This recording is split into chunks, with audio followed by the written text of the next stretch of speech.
Welcome back to Forbidden Knowledge News. I'm your host, Chris Matthew, and I want to welcome tonight's guest, Planet X researcher, John Dinardo.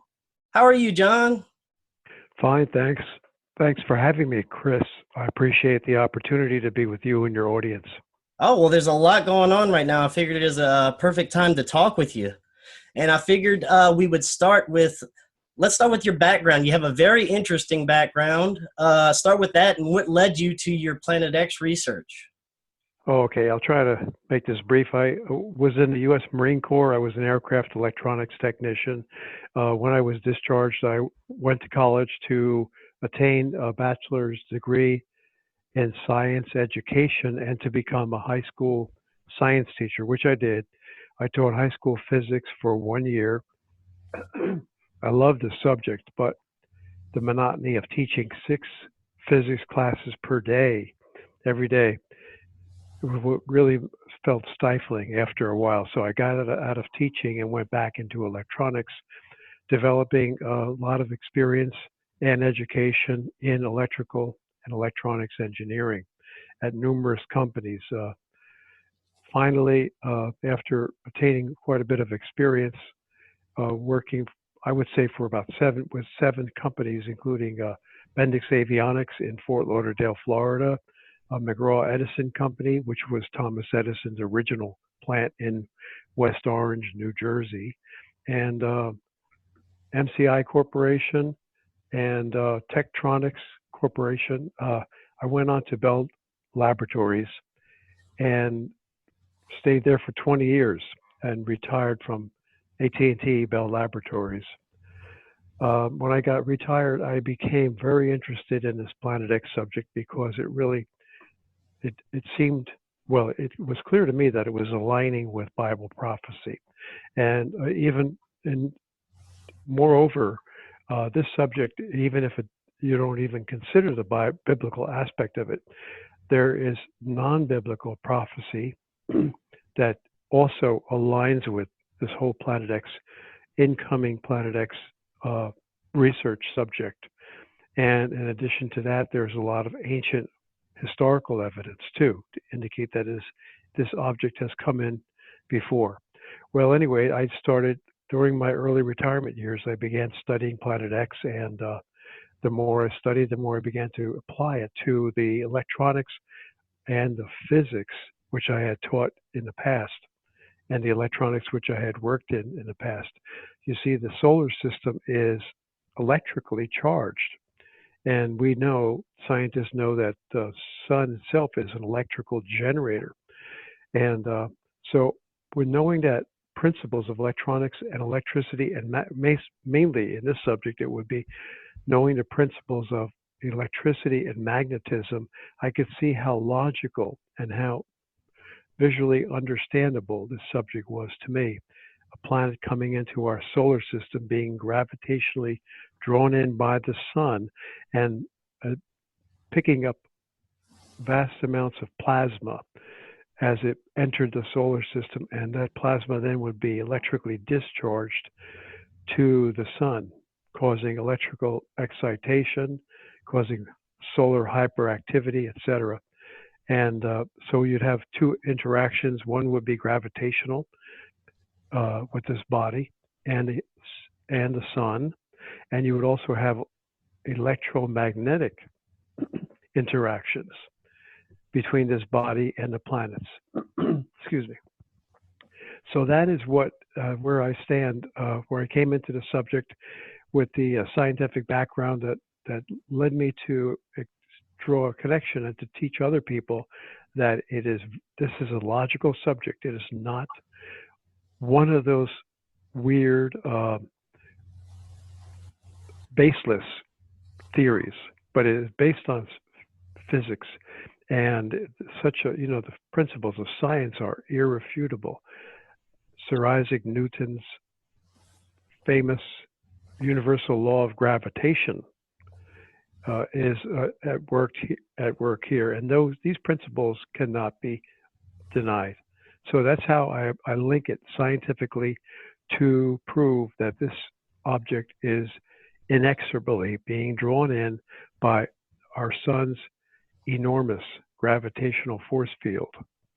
And my goal is to teach other people, to show them that this, when I said inexorable, I meant, there's no way to escape the disasters, the accompanying disasters that result from this object being drawn into our inner solar system.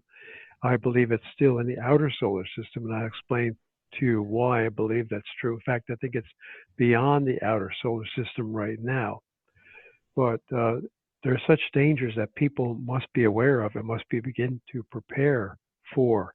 I realized that I was just thinking today before the show, just a few minutes ago, how important it is that people be told that these ongoing, highly visible, and highly painful Earth disasters that have been occurring for the last 10, well, more than 10 years, 20 years, just about, since around the turn of the century. These disasters that everybody is fully aware of, people are beginning to become extremely concerned, but there is a natural tendency for human beings, which is a self-destructive tendency, and that is to ignore bad news, to try to wish away bad news. And when that happens, we leave ourselves defenseless. And that's what people tend to do. It's a natural human tendency. So our goal should be to tell people that we are absolutely certain, based upon the principles of physics and electricity and magnetism, that these disasters will worsen. And that means when we say worsen, it'll get to the point where life for the human race will become untenable eventually. Nobody wants to believe that. They see things getting worse, but they keep on wishing that things will maybe stay the same or get better.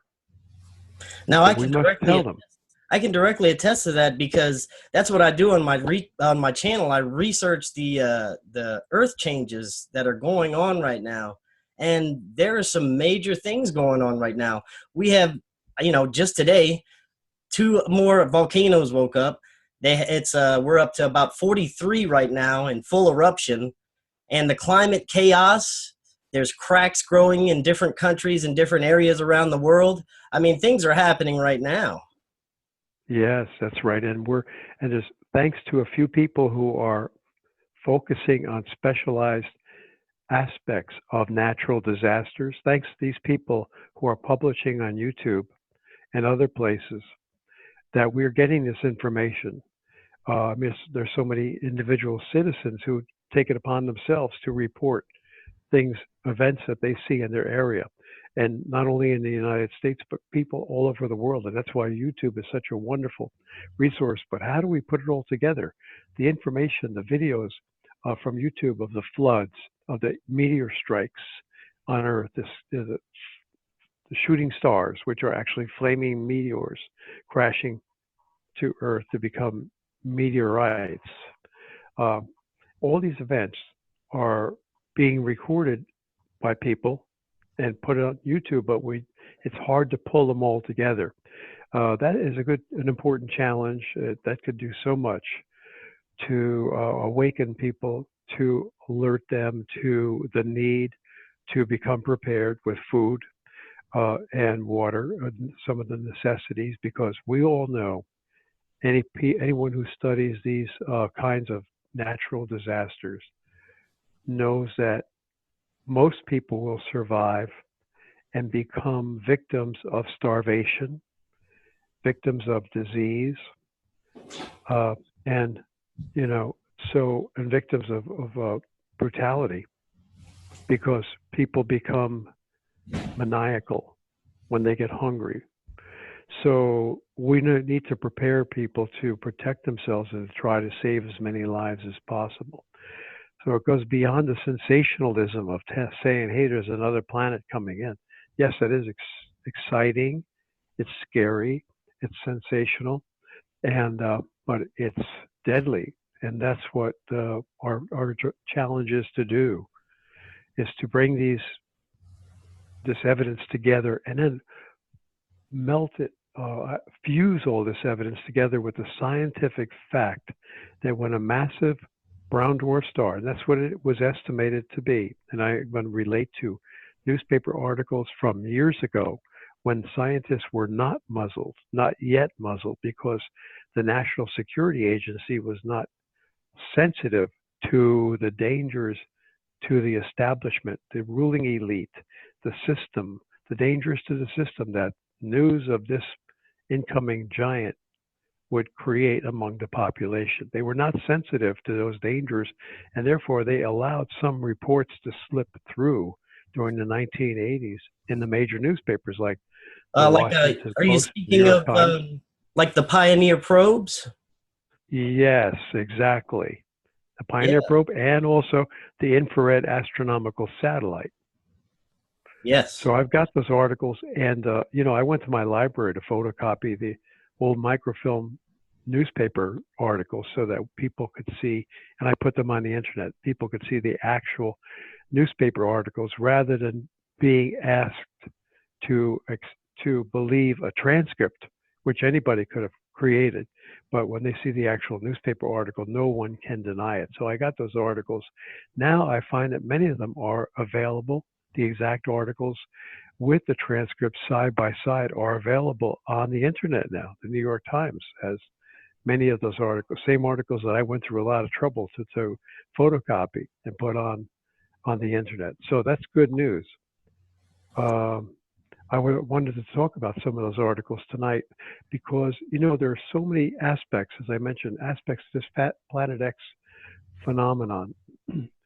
One of them is Bible prophecy. Another is ancient prophecy, non-biblical, but prophecy nonetheless, from people like Edgar Casey and a guy named Joe Brandt, which we should talk about if we get a chance. Definitely. Brandt. I try to spell some of the key words because when people go back and listen to the archive of this broadcast, they will be able to look up the information themselves, because no longer should people say, well, this guy said this, but how do I know he's telling the truth? How do I know he's not just making it up? When I spell the name, the listener is obligated to go out and look up that information from various sources and verify that what we're telling them is true. And that's why I spell the words, Joe Brandt, Brandt. And I'll try to spell whatever keywords come up during this discussion so that people can research it. And I won't have to beg and plead with them to believe me. The obligation will be on the listener and also on the listener's friends and people elsewhere, their Twitter friends, people that they contact on social media, because it's immoral, actually. It's unconscionable for people to know this information and to keep it concealed. Right. So they must get out and share it with others. That's why you and I are here. We should not be the only purveyors of this vital information. We should urge everyone else to get involved onto the playing field of truth. Definitely. I can definitely agree with that. That's exactly what my channel is about, is discovering the truth and then sharing it with as many as possible. And you had mentioned that it's a brown dwarf. Are there accompanying bodies with this? Some planets that rotate around it? Yes. It's, first of all, some of the indications that there are bodies that revolve around it would be that it's a natural phenomenon in space. For a large object, such as a baby star, that's what a brown dwarf is. It's a tiniest baby star. And scientists, if you look the definition of a brown dwarf, its mass is the smallest possible mass from what I've researched. The scientific definition is its smallest possible mass would be about 3 times the mass of Jupiter. Now, anyone can research this and find out that the mass of Jupiter is about 318 Earth masses. So the puniest brown dwarf star, which this object is believed to be by all the astronomers and astrophysicists of the 1980s, who, before they were muzzled, they believed that it was most likely a brown dwarf star. So you take that information, and I could show you, incidentally, I could show you the newspaper articles in which these scientists tell you that we believe this is a brown dwarf star. So having accepted that from the pre suppression days, we should say, of the newspaper articles in the 1980s, we can say, all right, if it's a brown dwarf star, what is its mass? And the definition of brown dwarf star is the smallest one would be about 3 Jupiter masses, and that is pushing close to 1,000 Earth masses. So we could say that this thing is, I mean, it's probably not the puniest brown dwarf star. It's probably larger than the puniest when you look at the probability, just the probability alone. So let's say it's probably larger than 1,000 Earth masses, which means, based upon Sir Isaac Newton's universal law of gravitation, the mass of the gravitational attraction between the magnitude of the gravitational attraction between two bodies is equal to the mass of body A multiplied times the mass of body B. And that's, of course, in proportion to the distance between them squared. But we'll get into that later. All that means that proximity or distance factor, all that means is that as the two bodies get closer, their gravitational force between them increases exponentially. Similarly, as the two bodies move farther apart, the gravitational force of attraction between them decreases exponentially. So that distance is a major factor in determining the magnitude of the gravitational pull between the two bodies. But getting back to the mass factor in Newton's universal law of gravitation, this body, let's assume it's probably most likely larger, more massive than 1,000 Earths all combined. And if that's the case, then when it comes as it's being drawn in by our sun, it's going to be pulled in by our sun if it approaches the outer fringes of our sun's gravitational force field. And I like to draw visual pictures for people so that once they imprint that visual image in their minds, they will always remember it. And here's the image of water being sucked down a drain in your kitchen sink, for example. If you have your deep sink filled up with water and you pull the plug, you can see a vortex of water. It's a funnel-like opening where the water swirls around. And naturally, if you were to put something small like a tiny leaf or a small light object into the water that floats on the water, if that object gets anywhere near the edge of that vortex funnel, it'll be sucked in. And we've all seen that. So we all believe that. We all know that that is true. And it's a very accurate, close model to what happens with gravity when a body gets close to a gravitational force field. In fact, Einstein's theories of relativity depend upon that, where Einstein shows you that space is like a net, sort of like, say, a tennis net that's held out, stretched out horizontally.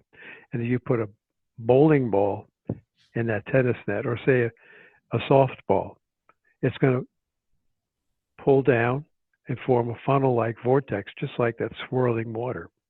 And if you put another, say, a golf ball on that same horizontally stretched out tennis net with the baseball sunken into a dimple on the net, that golf ball, if it gets anywhere near that slope, that downward slope into the funnel, is going to get sucked in. And as it gets sucked in, its velocity increases. So it's all these visual images are quite parallel to one another.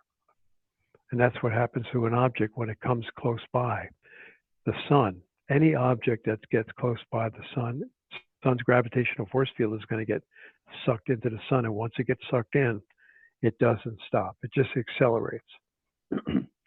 We all know that, for example, passing asteroids, that's a great fear that everyone has. An asteroid passing close by the fringes of Earth's gravitational force field would get sucked in by Earth's gravitational force field, and it would come plunging to the Earth, and it accelerates to such a high velocity that it catches fire from the friction, due to the friction of the air molecules against the speeding object, the plummeting object. And it gets so hot that it catches fire, and in most cases, that meteor or asteroid, let's say a meteor, most likely, that's what's most common, meteors, will ignite and burn up and become very small or non-existent when it strikes the Earth to become a meteorite. The meteor becomes a meteorite when it strikes the Earth. Well, anyway, so that's why this object is inexorable. It's unstoppable. Now, one thing that took me a while to realize, it was coming in the early part of the 21st century, around 2003, and James McCanney is a physicist who no longer talks about Planet X, but I will quote you some of the things that, and I've got him on tape, so everything I quote from him, I can play for you on tape from his radio broadcasts. Excuse me. He said he believed that from his studies way back in 2004, that they believed that Planet X broke through our solar system's heliosphere around the year 2003. And they detected that based upon the electrical discharges that were shooting toward the sun, hyper exciting the sun back then.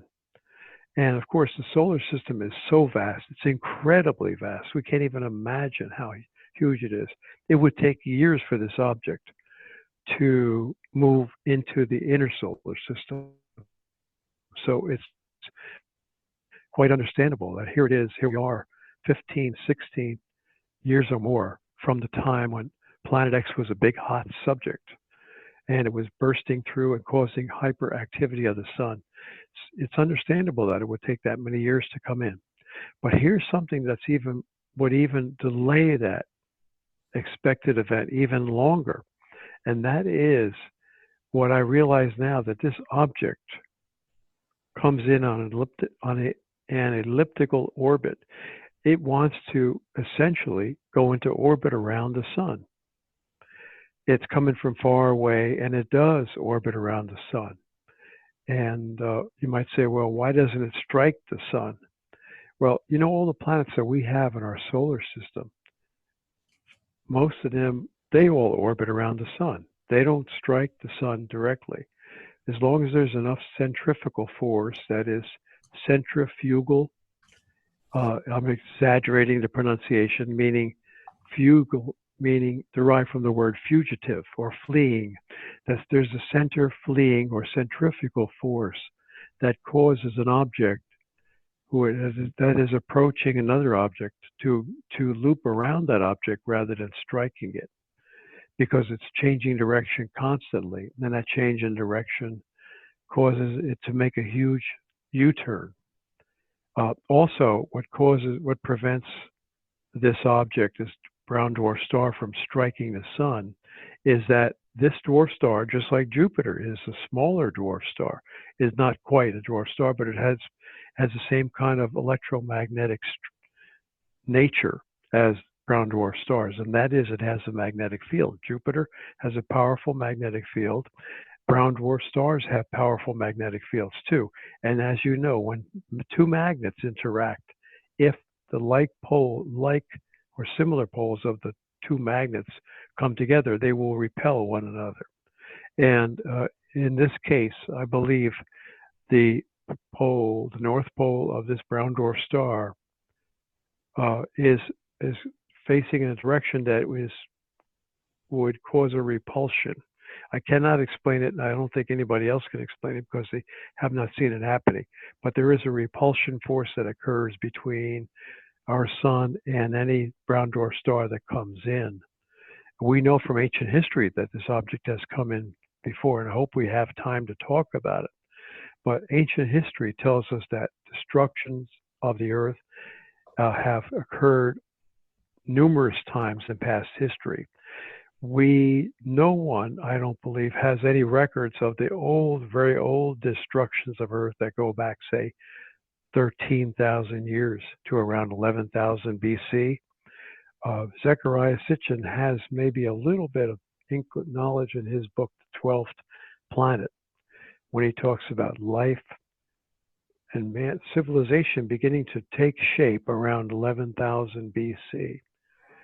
But you can't go back too far, but we can go back to around 1600 BC, which was the most recent series of cataclysms that occurred on planet Earth.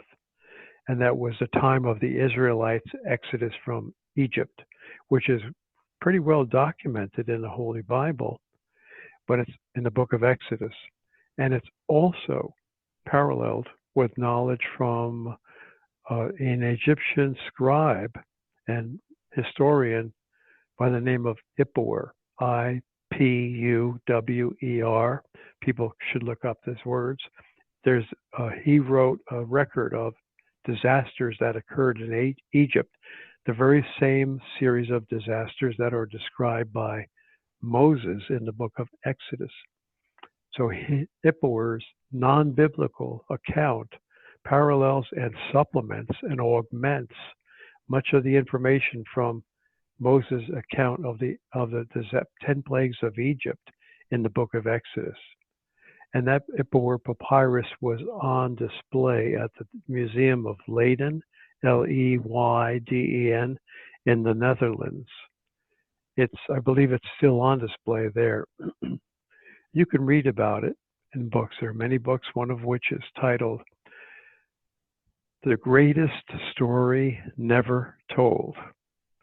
And also another book called Pole Shift by John White. That's about these natural disasters, and there's so much detail that I can give you, but I'll skim over for now just to let you know, to get back to my main course of discussion just a minute ago, where I said that these disasters have occurred repeatedly at regular intervals throughout history.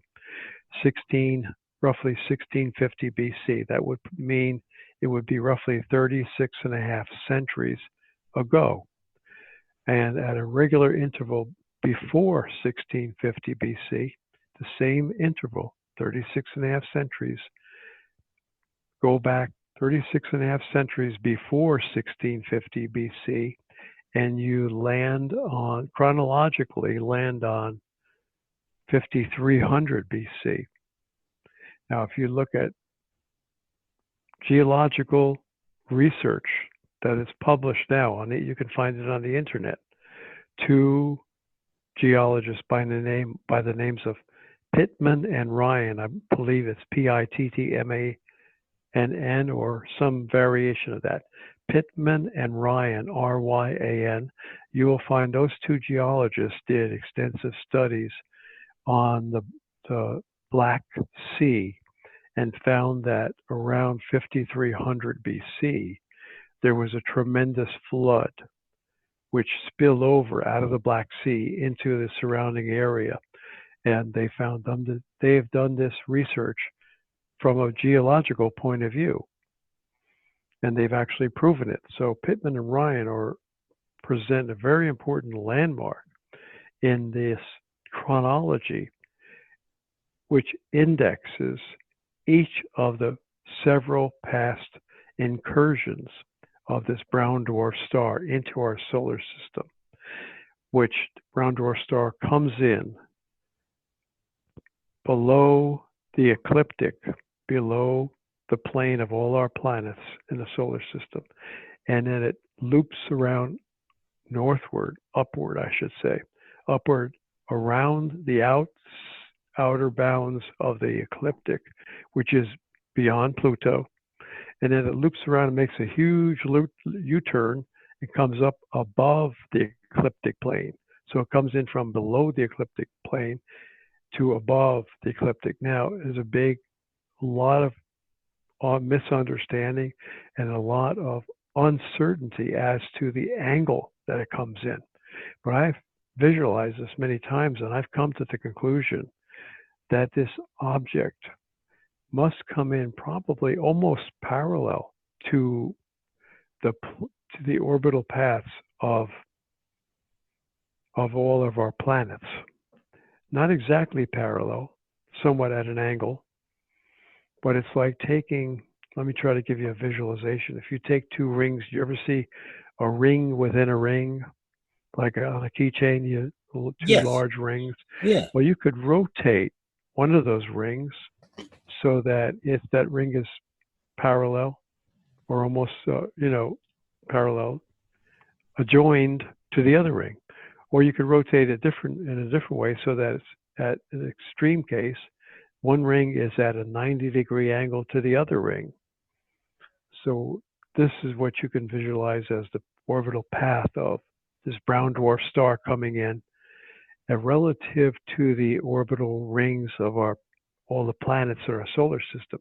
But I think it sort of comes in sort of at not a 90-degree angle, but more like a 10 or 15-degree angle. But again, that's just my theory based on what I see. Now, the evidence that I use to make that, to form that theory is that this object, the gravitational pull of this massive object was detected as long ago as around nearly 200 years ago, in the early 1800s, when astronomers around the world were beginning to discover that there were more planets out there besides Jupiter and Saturn.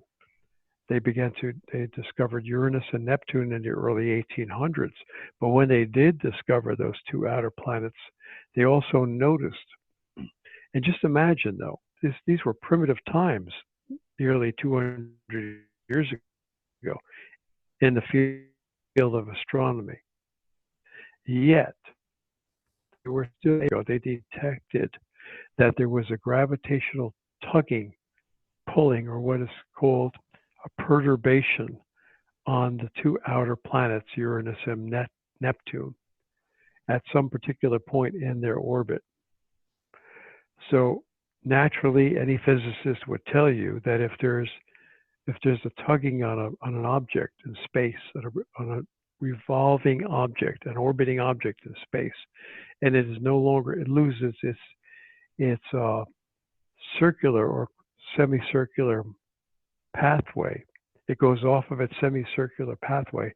That tugging or that blip, that disturbance in its orbital, that jog in its orbital pathway is called a perturbation. The object is perturbed. That has to be due to a gravitational pull of an object upon that orbiting planet. So the scientists all knew that. And as a result, it was such common knowledge. They couldn't see the object that was pulling, but they could see the results of its pulling.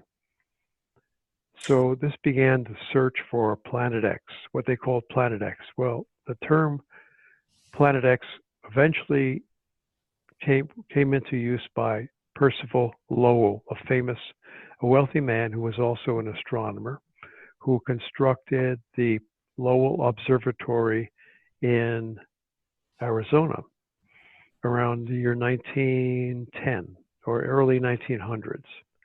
He gave it the name Planet X, meaning that they believed it was the 10th planet in the solar system, or X for the unknown. Now, all I'm telling you is it actually stated in quite elaborate detail in the newspaper articles that I can cite to you, but I won't take time to read them all because I don't know if we have time. Maybe we'll read excerpts from them. So our government, now I wanted to focus in on, there's so many ways to go here, so many paths to go. I think one of the most important and convincing paths, and also timely, current paths of study, is our governments. When I say our government, I mean the rulers of our government, the establishment, the people who control and dominate and exploit the people. That's factually, actually what government is in all Yes. cases. And I I definitely want to mean, get into that too. And to start that topic, the whole Planet Nine information that they've recently been talking about in the mainstream media, about the possibility of the Planet Nine existing, and they're actually talking about it now. Is this part of the disinformation campaign on their part? yes. I want to give Marshall Masters credit. Marshall Masters credit for doing this. I agree with him, and I felt the same way as he did. But he has enunciated this disinformation campaign called a Planet Nine campaign, and I agree when he says that they did it because it's getting to be so obvious. The object is becoming obvious to astronomers that they had to fall back to a position, uh, no longer stating, no longer declaring that this object, quote, this object, Planet X, does not exist. The people who say that Planet X exists are quacks, are charlatans, and people, untrustworthy people. Incidentally, in regard to our rulers, our ruling governments' rejection of the Planet X theory and concealment of it, there was a guy by the name of Morrison, Morrison. Again, you can Google all these keywords I'm giving you and verify it for yourself. You can find Mr. Morris or Dr. Morrison's speech on YouTube where he said they actually felt that they had to confront the issue. Our government had to confront the issue and try to put it to rest in the minds of the public. So Morrison went on television or made a public statement, which is recorded on YouTube, visually and audibly, and he stated that if Planet X does not exist, if it did exist, now that is really, I mean, scientists and astronomers know that that's a lie, because a brown dwarf star at the distance it is away from our sun right now, a brown dwarf star, regardless of its huge size, cannot be seen with visible light. It can only be seen with infrared telescopes. A regular optical telescope cannot see this object. It's too dark. But it does emit infrared light. It's a slow, smoldering brown dwarf star. And that's why our U.S. government in the early 90s, and to be precise, in 1983, this is all one of the articles that I have. It's the New York Times, New York Times, January 30th, 1983. Title: Clues Get Warm in the Search for Planet X. And in that article, Dr. Robert S. Harrington, Dr. Thomas Van Flandern, VanFlandern, both from the United States Naval Observatory in Washington, D.C., both stated that they believe, and most astronomers believe, that this object is a brown dwarf star. That was the general consensus among scientists back in 1983 when they were launching the infrared astronomical satellite to actually zero in and photograph this object. They launched this object, the infrared astronomical satellite, acronym IRAS, IRAS, into they called it a polar orbit, 560 miles high above the Earth.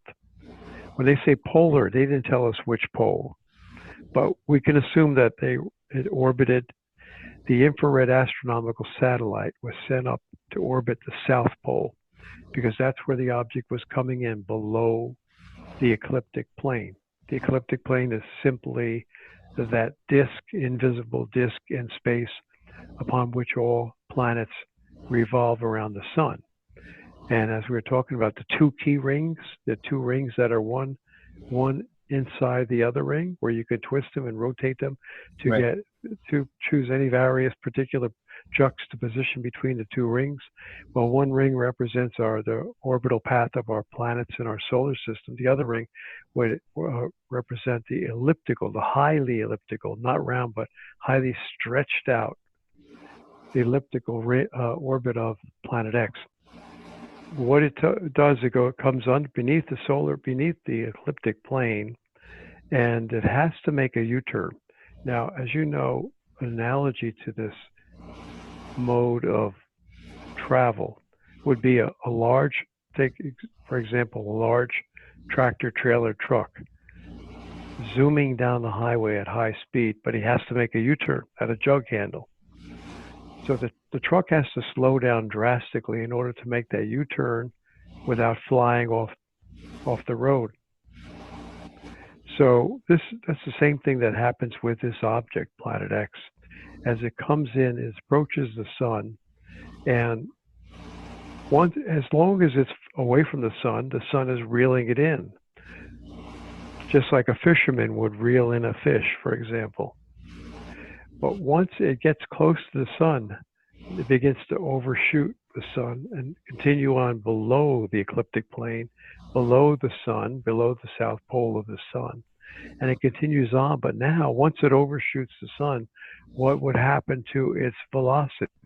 It would slow down. Because now the sun, instead of the sun pulling the object back toward itself, constantly exerting a pulling force. So now this object, which has overshot the sun, below the sun, is now slowing down and is being pulled back.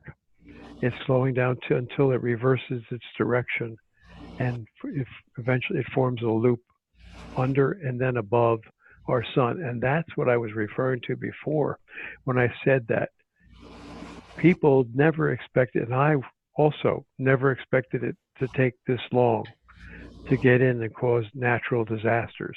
We saw the natural disasters on Earth increasing, which appeared to be a climax of increasing disasters around the year 2010, 2011, somewhere around that time, between 2009 and 2011. And then we saw the natural disasters seem to taper off somewhat, decrease. And that was because of what this motion, this elliptical motion we're talking about, where the object comes in below the sun, passes the sun. When it gets close enough to the sun, below it, it's naturally going to affect the sun, and most powerfully because it's closer to the sun when it comes below. But as it goes farther out, it actually overshoots in a huge U-turn that takes it beyond Pluto. We could see now that we could tell that it's beyond Pluto. In fact, we have evidence now from the December 2015. The Atacama, that's Atacama, Atacama, large millimeter, submillimeter array radio telescope in Chile. It's the largest radio telescope in the world. They constructed that radio telescope back in maybe 10 years ago or 8 years ago. And I'm quite sure that one of the main reasons, if not the main reason, for the construction of that radio telescope was to sight Planet X. This was an independent project by astronomers throughout the world. You have astronomers from many different nations, from Europe, from the Far East, all working together at the Atacama large millimeter, submillimeter array of radio telescopes in Chile. Highly clear sky view of the planets in Chile. look up the acronym ALMA, A-L-M-A, A-L-M-A, ALMA is the acronym for this observatory. Well, Right. when they constructed it, they actually, in the year 2015, you'll find a newspaper article in the Washington Post, December 11th, 2015. And I even have it on the screen here. I should read you on my Chromebook here. If I could find out, I've got so many articles up here. Oh, okay, it's all right. I'll go by memory. It tells you about this object that was sighted by the ALMA Observatory in December of 2015, the Washington Post. Yet they try to belittle the article. They say, oh yeah, there was a planet X that many people have been searching for, astronomers have been searching for many decades. But they try to ridicule the article, ridicule the theory itself, and you'll see how from the article when you look it up that they try to belittle it. Now, soon after that, December 11th, 2015 report by the Washington Post, they put out the Planet 9 story. And that was like a few months later, around March of the year 2016. And the fair-haired boy, a famous, highly publicized spokesman named Michael Brown for Caltech, from California Institute of Technology, which is one of the, should we say, associated with the U.S. government. They get a lot of funding from the U.S. government. And if there's any information that needs to be manipulated and publicized by the elite, then they often use California funneling propaganda outlet. Now, why would they use a private university rather than issuing the reports directly from NASA? Well, they do issue reports, propaganda reports directly from NASA. But nowadays, people have a lot of skepticism, especially astronomers are beginning to become skeptical of things that NASA puts out, considering it as propaganda for the government, propaganda for their efforts and their agenda.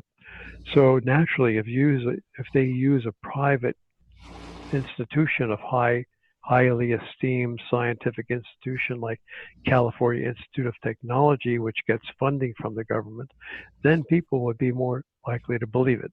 Well, this whole theory was pretty much ridiculed. The theory of Planet 9 put out by Michael Brown and Konstantin Batygin, B-A-T-Y-G-I-N, jointly was actually discredited by astronomers, according to Marshall Masters. He did some of the research and found that they really tore this whole theory to pieces because astronomers, good astronomers, and sincere astronomers know that if they put out this story from Michael Brown about the Planet X theory, Planet 9 theory, they realize that it doesn't jibe with astronomical and astrophysical principles. It's just too far-fetched. I won't go into the details of it, but it involves Michael Brown's publicized theory involves comets coming in close to the solar system, but not getting close enough to cause damage. You see, that's the whole basis of the disinformation campaign, is to say, okay, folks, in a sense, I'm just giving you an idea of what the of the thought that they would want to convey to the public. Okay, folks, we give in, we yield. There is a Planet X out there, or we'll call it a Planet 9, but don't worry, it's too far away. It will not cause harm. This is the whole thing. If they were to release to the public the fact that it will cause massive damage on planet Earth due to its gravitational and electromagnetic force fields as it passes Earth on its way to its loop around rendezvous with our sun, then of course it would cause mass panic. People would change their buying habits. They would start to get prepared. It would cause a collapse of our house of cards, very fragile economy, because it would cause a collapse. So naturally, they have to fall back now and say, yeah, there is a planet X. It's getting too close. We cannot deny it any longer. Scientists are beginning. We know that astronomers are beginning to see it, and they're going to see it. They have to as it gets closer. Now we've got to fall back to another propaganda line, and that is, yeah, it's there, but don't worry, it will not come into our inner solar system. It'll stay way out there. And that is the basis of Dr. Michael Brown's Planet Nine theory. Right. It's way out there. It definitely seems that they're downplaying it. And I'd like to, for the last few minutes, I'd like to talk about the elites. You had mentioned them earlier, and maybe a little bit about their plans. You hear a lot about underground bases and the Denver airport possibly being an enormous underground base. Talk a little bit about them and maybe some of the plans they had made and how they tie into this. Yeah, we have so many photographs and video footage that's on YouTube showing some of these underground bases, but some of the most convincing video footage came from former Minnesota Governor Jesse Ventura when he did he was on this True TV channel, which is a major cable TV channel. It's called True TV. You can Google all these words I'm giving you, TRU TV. And he had a program, a weekly series called Conspiracy Theory. You've probably heard about it. Right, yes. And one of the episodes, I was fortunate enough to get it on DVD, to record it on DVD. And I noticed the last time I checked, they took, or Apocalypse, it's actually the one episode in his Conspiracy Theory series that I'm referring to is titled Apocalypse 2012. Well, we know we didn't have an apocalypse in 2012, and I don't want to get too far off the subject before I, divert too far, and then we lose our main point of view. But we can say that the 2012 theory we know there was a change around 2012, and there's a growing degradation in our solar system that began around 2012, according to the Mayan prophecy. But anyway, Jesse Ventura went back around before 2012, I guess it was around 2009, and did this episode titled Apocalypse 2012. Don't worry about the date not coming true, because it's like I tell other people, I say, if you're waiting for a bus and the bus is late, would you assume that the bus is not coming just because it's late? Similarly, this object is coming. It's just, we could see the effects of it now. So we must believe that it's coming, not on the date that everyone expected. So anyway, he did Apocalypse 2012, and Jesse Ventura's producer, Michael Braverman, went down below Cheyenne Mountain, which is the big NORAD, U.S. government underground facility below in the bowels of the Cheyenne Mountain in Colorado, which is, I believe, about 19 miles. I don't know how many miles it is from the Denver airport. But Michael Braverman went down below there and spoke to Colonel Wynn. I forget the first name, but his last name was W-Y-N-N. And Michael Braverman said to Colonel Wynn, this elaborate facility you have here, and they have a lot of U.S. troops down there guarding it, highly armed and trained American troops down there guarding this facility, this underground facility at Cheyenne Mountain. And Michael Braverman said, if there's a natural disaster, such as a meteor approaching Earth, and Coloradoans try to escape and go underground into this shelter, would you allow them in, or would you fire upon them? And Colonel Wynn said, those men are trained to guard this facility, meaning, yes, they would fire on Americans. And he also said, there's no way they're going to get in because we have these megaton, multi-ton steel blast doors. And when those blast doors are closed, there's no way for people to get in. So it would be only for the elite. That's what they were telling us. Now, I've got that video, and I may be the only one who has it on my Vimeo channel. So if you go to my Vimeo channel, just type in my name, John Dinardo, Dinardo, on Vimeo.com, Vimeo.com.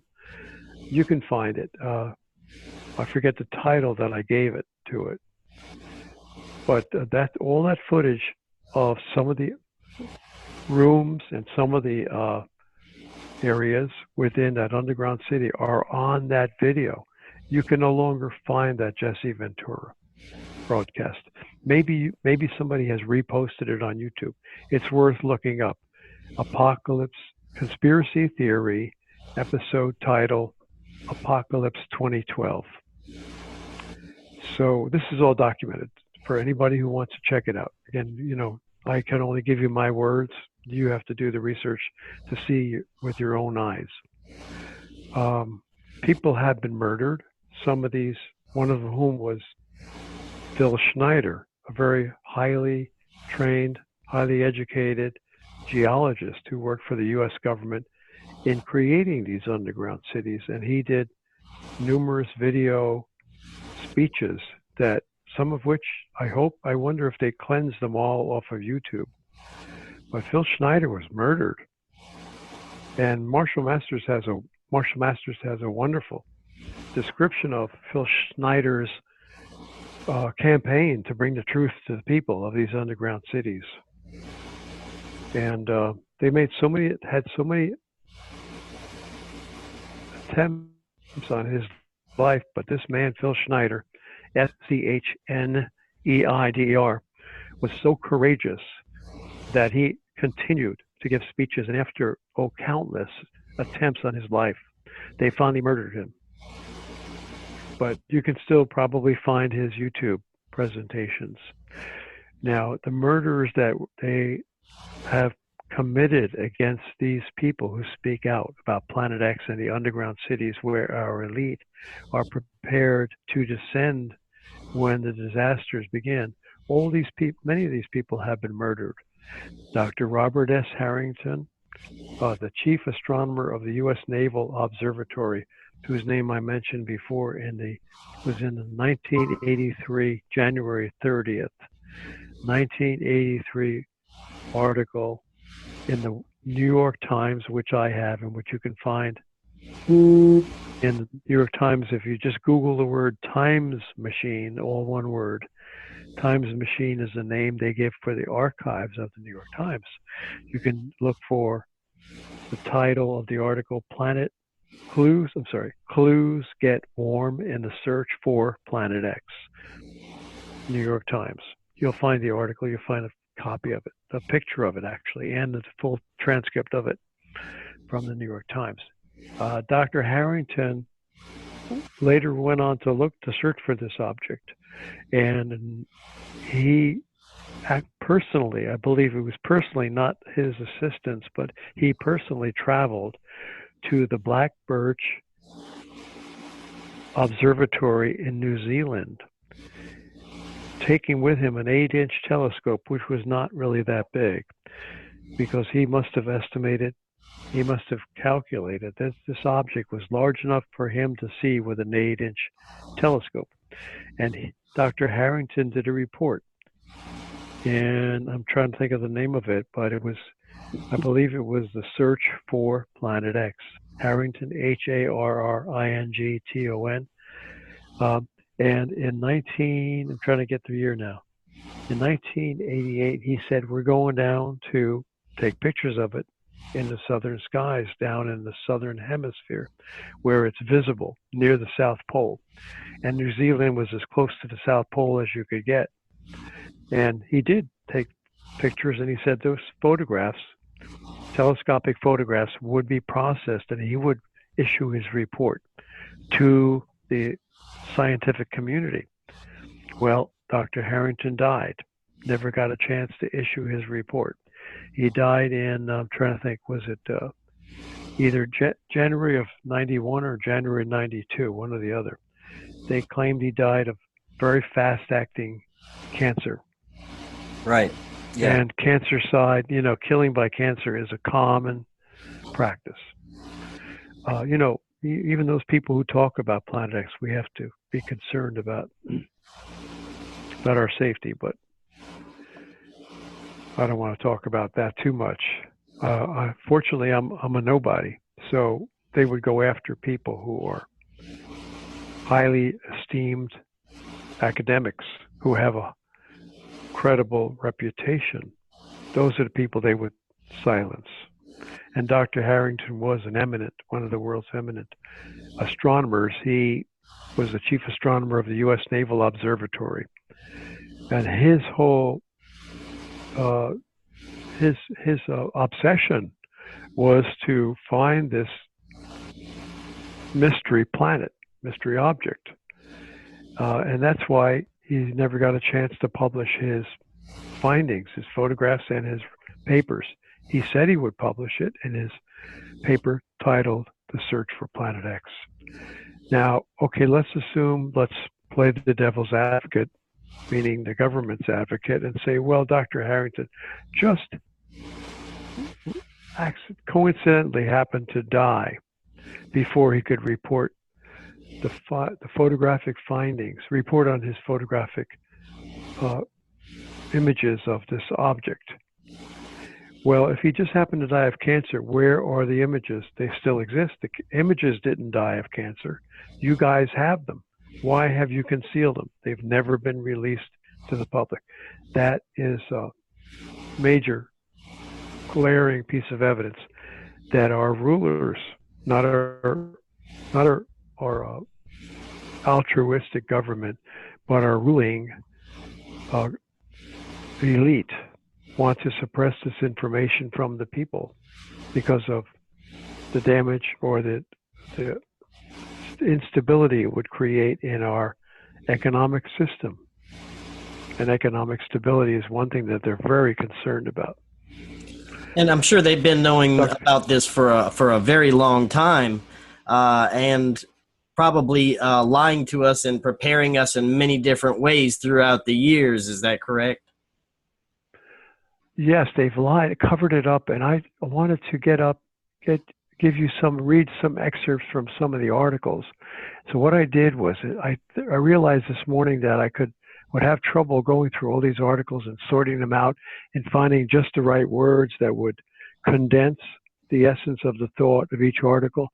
So I took quotes, put it into one file, and it's a good thing I did this. I'm going to read from that file some of the evidence where they told us years ago that they were searching for this object with the Pioneer 10, which you referred to, Pioneer 10 space probe. And then later on, they buried the information about the Pioneer 10's quest for this object. So here, I'm trying to read from it now. Pioneer, this is an article from NASA.gov, the US, NASA, National Aeronautics and Space Administration, NASA.gov, January, you can Google all this, January 26th, 2018. The title is Pioneer 10. This is just an excerpt that I pull out of it that's relevant to our discussion. Quote, Pioneer 10. Now, I have to tell you, the wording a lot of times is ambiguous, so I took the liberty to reword a lot of this, but I have not changed the information at all. The information is exactly unchanged. I just had to add clarifying words or reword it to clarify it for the listener. So what you're hearing is my paraphrasing without changing the information. My paraphrasing goes thusly. Pioneer 10 fulfilled all objectives except one. That one failure was due to false commands triggered by Jupiter's intense radiation. So what they're saying here is all in this recent. Oh, and I got to give you the date. This is January 26, 2018. So this is a recent article which shows you the cover-up. They are saying that the Pioneer 10, which was launched way back in 1972, Pioneer 10 fulfilled all of its objectives, which were basically to go out and take a look and take some photos around Jupiter and Saturn.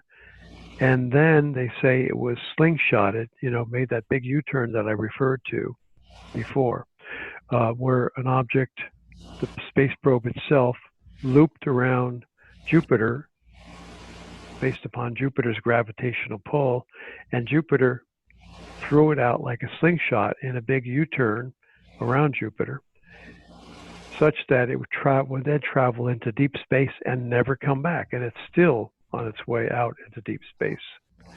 It'll never stop until it's possibly hit by something. It stopped issuing electrical radio signals way back in around 2003.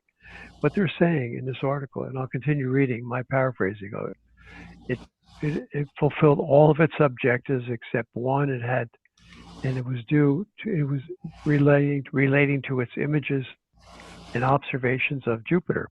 Based on incoming data, scientists identified plasma in Jupiter's magnetic field. The spacecraft crossed Saturn's orbit in January 1976, recording data that indicated that Jupiter's enormous magnetic tail, almost 800 million kilometers long, covered the whole distance between the two planets. Still operating nominally, Pioneer 10 crossed the orbit of Neptune on June 13th, 1983. Okay, way back in 1983, it crossed Neptune's orbit. And from that point on, this object was headed toward deep space and headed as far out as this mystery object. But they never mentioned the mystery object here in this 2018 NASA article. NASA goes on to say, as I paraphrase it, now the spacecraft is generally heading in the direction of the red star Aldebaran, a star that forms the eye of the Taurus constellation. It is expected to pass by Aldebaran in about 2 million years. Well, anyway, that's all sort of gives you background, but it's not really on point as to what we're talking about. What I'm trying to point out in this article, this recent article from NASA, is they make no mention of the mission, which was established way back in the late 1960s and early 70s, the mission to try to detect the gravitational pull of this mystery object way out beyond Pluto.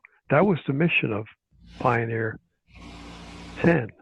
In fact, that may have been the only mission. Now, it seems like I'm taking a liberty in saying that was the only mission, but they have really changed it around, and I know they added this Jupiter mission to it, and that certainly seems to be a valid part of Pioneer 10's initial mission when I go back to the old articles. But I go back to the old articles and I can also see lots of references to this gravitational pull of this mystery body, and now they've buried it. In recent years, the mainstream media and NASA have buried all references to this object. Let me see if I can find some. Here. Well, let me go on to give you a more recent article. So you can figure out what they're doing today and then compare it to what they're saying today and the deeper truth that they used to say many years ago. This is from the Smithsonian Magazine. Again, my paraphrased excerpt, May 2018. Title, Venus and Jupiter may meddle with Earth's climate. Oh, this is an important point I wanted to bring up. I'm going to read you my paraphrasing. Astronomers have long hypothesized that other planets in our solar system have impacts here on Earth, shifting Earth's orbital pathway around the Sun from its nearly circular orbit to a 5% elliptical orbit. Can you imagine what that would do? And I'm making a side comment. If Earth's orbit were to change its shape, now at one point of the year, Earth would be closer to the sun than normal. And another point of the year, Earth would go farther from the sun than normal, all in one revolution around the sun, all in 1 year. So what would you have? You would have colder winters and hotter summers. That would be disastrous. In fact, that scenario is something that I believe scientists are really considering, because if you read between the lines and look at some of these science programs that are daringly put up by the Science Channel and by the Smithsonian Channel and also by the Weather Channel. I was fortunate enough to record and put on DVD from a few years ago from the Weather Channel, a series titled Forecasting the End. Can you imagine that they would put something like that in the mainstream? A series on the Weather Channel titled Forecasting the End. But I guess there's some people who want to bring out honesty and try to slip it through the censors, the ruling elite censors. And I recorded this, and it's on one of my Vimeo presentations. In fact, I just put the introduction on my video. I've got the entire 15-minute episode. It's titled, you can look it up, maybe you could find it on YouTube or Vimeo. It's called The Weather Channel Forecasting the End series, and the title is Rogue Planets. Rogue, R-O-G-U-E, planets. People can look that up. But it's on my Vimeo video titled Planet X Earth Traumas Intensifying, and you'll see it there too, right at the beginning. And I'll tell you what it says. It says, imagine a rogue planet coming into our solar system. Jupiter is often called the shepherd of our solar system. Jupiter is so huge that its gravitational pull on all the other planets helps to balance out or shepherd the planets in our solar system so that they stay in their proper distance from the sun in what I would call God's divine balancing of the planets, which could never have been accidental. It had to be divinely ordained, such that Earth is just the right distance from the sun to allow life to exist. And if Earth were to move out of that, what they call that cliche, the Goldilocks zone, you've probably heard of that. The Goldilocks zone is what they call Earth in its orbit. If it moves further out away from that perfect, not too hot, not too cold, like Goldilocks eating the soup from the Three Bears house. If it gets too far out, you have disaster. And that's what they're hypothesizing here. They're showing a diagram in the Weather Channel presentation of Forecasting the End episode Rogue Planets, in which a rogue planet comes in and you see a graphical representation of a solar system. And you see this rogue planet come in and pass by Jupiter. And as it passes by Jupiter, it's bigger than Jupiter, and it pulls the shepherd and knocks him back out of the way, pulls him out of the way, not physically, but gravitationally, such that shepherd is now shepherding the other planets in dangerous paths. So this is what is happening, and I suspect that this is what's happening to planet Earth. Have you noticed how the seasons are changing, are becoming very strange? Summers are now, they vary quite a bit. Sometimes it gets really hot, and sometimes it gets really cool. Like right now, the weather is pretty cool. It's never regular. It goes up and down, and that's probably due to something else that I would explain later on. It's caused by the jet stream. The jet stream begins to whip north and south, which it has never done historically. If you look back in the 20th century, the mid 20th century, the jet stream, which is that current that's that surrounds the Earth goes from west to east as the Earth Yes. rotates daily. That jet stream used to be rather smooth. In fact, you could see on the TV news reports way back in the 1980s, or 1970s, they would show you diagrams of the jet stream. They call it the wavefront or something like that.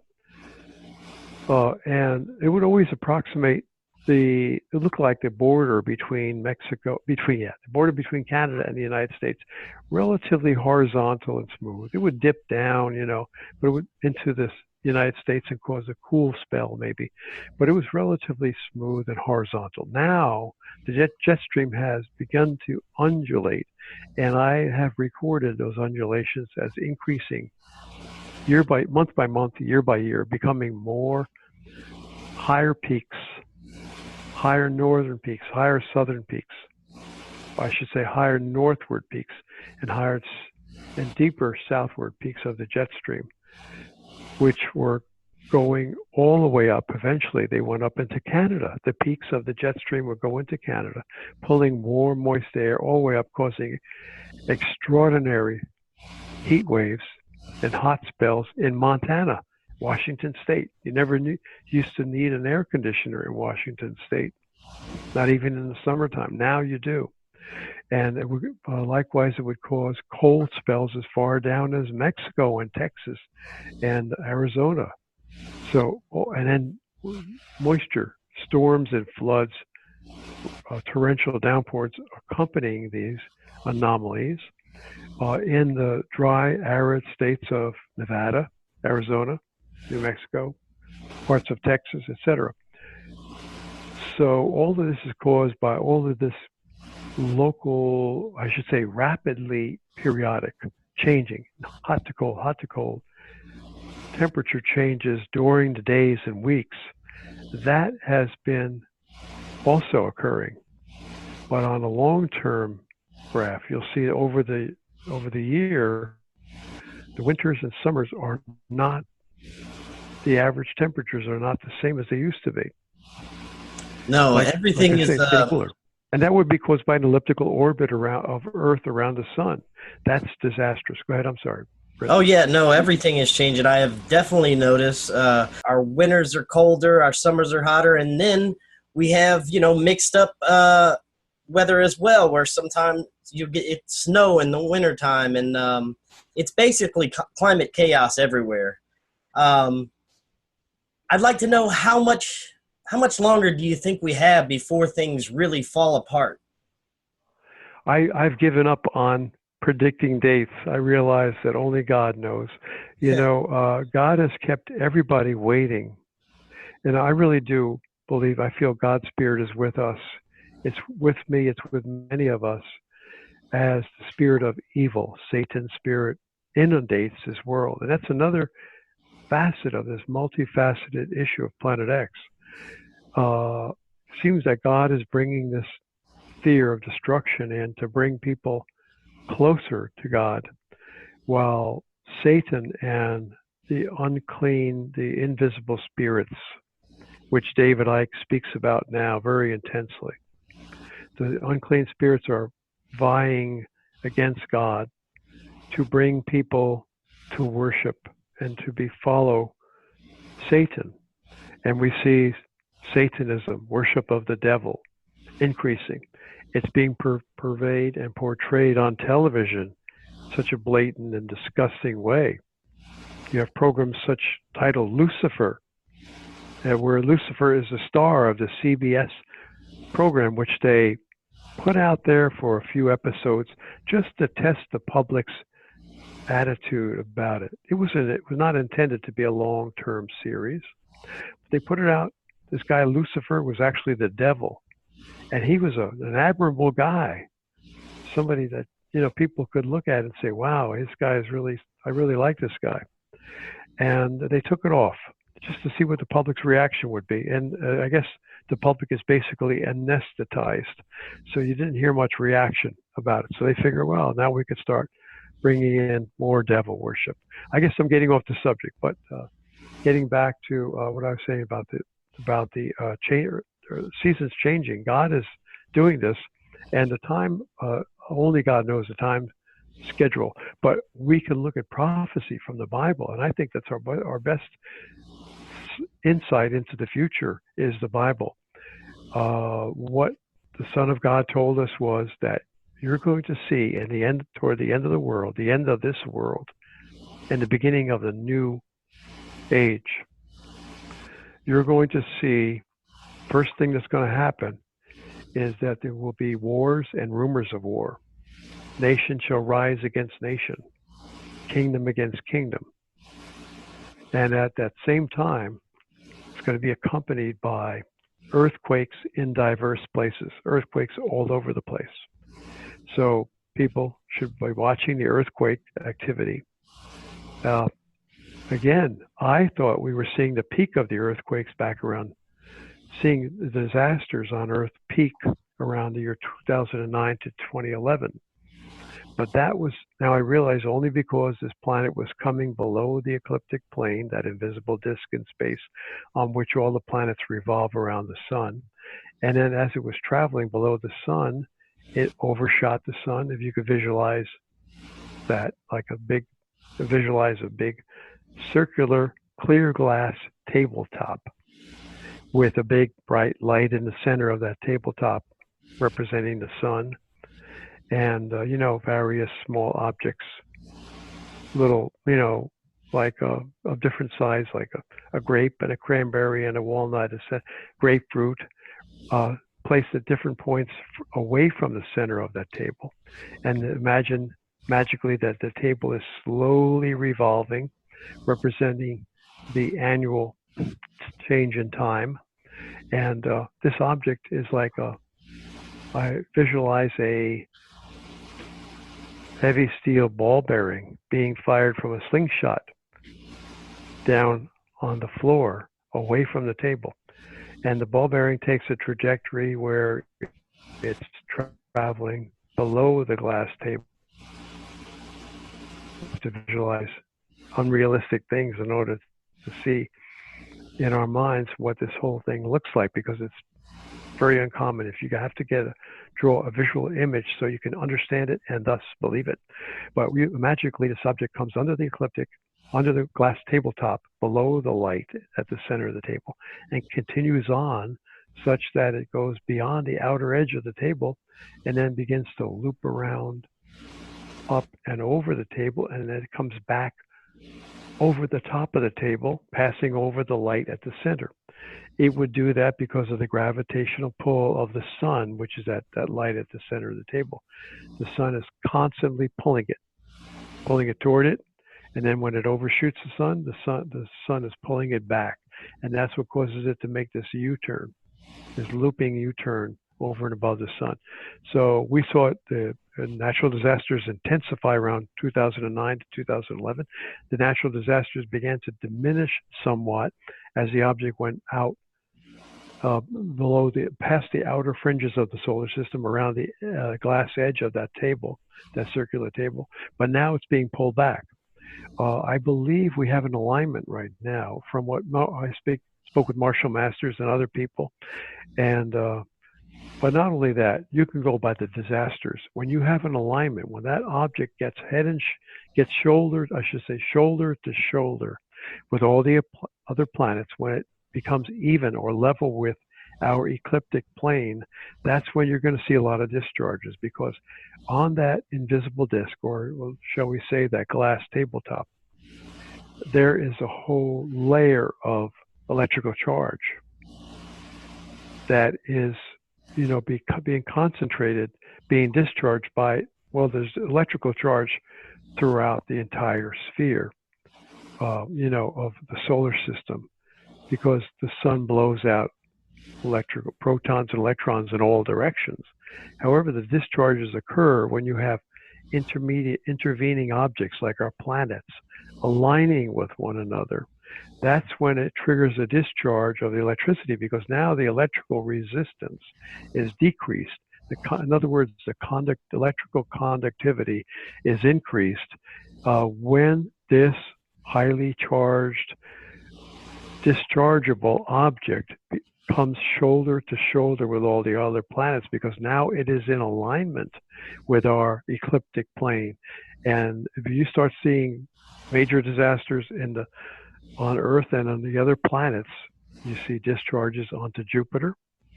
And McCanney had once mentioned that the ancients, I don't know where he got this, probably from one Dr. Emanuel Velikovsky's great writings, Velikhovsky, Emanuel Velikovsky, a famous, wonderful researcher from history. He was a personal friend of Albert Einstein. And I read that when Einstein died, one of Velikovsky's books, Worlds in Collision, was lying open on Einstein's desk. But anyway, Velikovsky told us that this object caused discharges. I believe that's where McCanney got the information that the ancients actually saw, ancient astronomers, thousands of years ago, when this object came in on one of its previous incursions, probably at around 1650 BC, at the exodus of the Israelites from Egypt. The ancient astronomers were able to see fireworks. I don't know how they viewed the planets, but that's another question. Like, my testimony may be subject to ridicule, because people will say, wait a minute, they didn't have telescopes back then, but they did have astronomers. Now, I may be referring to, the time of the Great Flood, or when the Sumerians, I believe the Sumerians that was ancient Iraq, Persia, that area, I believe. The Sumerians were highly advanced, and they even had, we could see their not artwork, but some of their bronze plaques that they had made, showing the entirety of our solar system. You've probably seen them. I mean, they're very famous pictures, photographs of these ancient Sumerian artifacts. And Zecharia Sitchin, the great researcher on ancient history and Planet X, shows us and tells us images of seals, cylinder seals, and plaques and doorways in ancient kings, the palaces of ancient kings and rulers, where this planet was observed. In fact, it was observed also when it came in. It was shown to appear like a winged globe, a glowing winged globe. We can get into that later, but I think I'm going to digress too far away from the point if I get into that right now. Well, John, we've only got a couple of minutes left. Is there anything that you'd like to leave us with? Any important messages before you go? The important message is this is what I do, and I hope everyone will do it also. I believe God is bringing this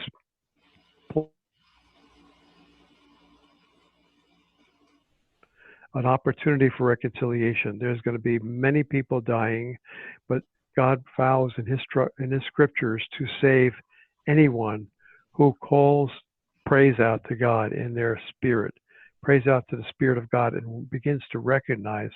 Through fear, we can see through the smoke screen of illusion, and we can see God, or we can recognize a presence, not see visually, but feel spiritually the presence of God when we are in intense fear. And that's what the purpose of God is to do, bring people to prayer. So continue even before you experience that intense fear that will eventually come. Start feeling God's presence, forcing yourself to feel God's presence, because otherwise the demonic spirits, as David Icke talks about in great elaborate detail, these demonic spirits are taking over the minds of the human race through television, through the electronic media, through the cell phone, the iPhones. People are becoming mesmerized, hypnotized. The 5G, all this high technology, mind control, the nano particles being sprayed in the air, are all designed to bring people to under enslavement, spiritual enslavement to evil forces. So we must keep our minds on God, because God vows to destroy everyone who who worships Satan, which is what our media is now pushing toward globally. So keep your mind on God's presence every day. It seems irrelevant when times are good, but you have to do it, or else you will be inescapably sucked in by satanic, demonic spirits. And that's what I try to do every day. But at the same time, prepare, because you can weather the disasters before they become extremely intense.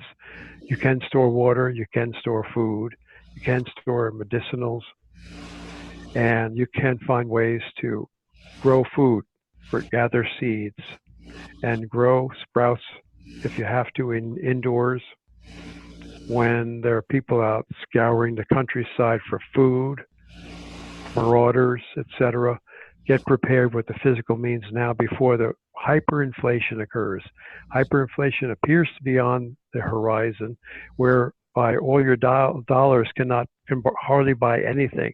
So start buying those basic necessities like seeds and storable, non-perishable food now before they become unaffordable. Main thing, though, is keep God in your mind as you prepare. Pretend that He's your friend, your counselor. But we don't recognize it because we're all under a delusion, as David Icke says, from the evil spirits which have taken over our minds and obliterated our understanding that that God must have created us and God must necessarily keep us alive. Well, John, thank you for that message, and thank you for the very interesting information you shared. We'd love to have you back on sometime, and I hope you have a great night. Thanks again, John. Thank you, Chris, for inviting me. All right. You have a good night. Thank you. You too.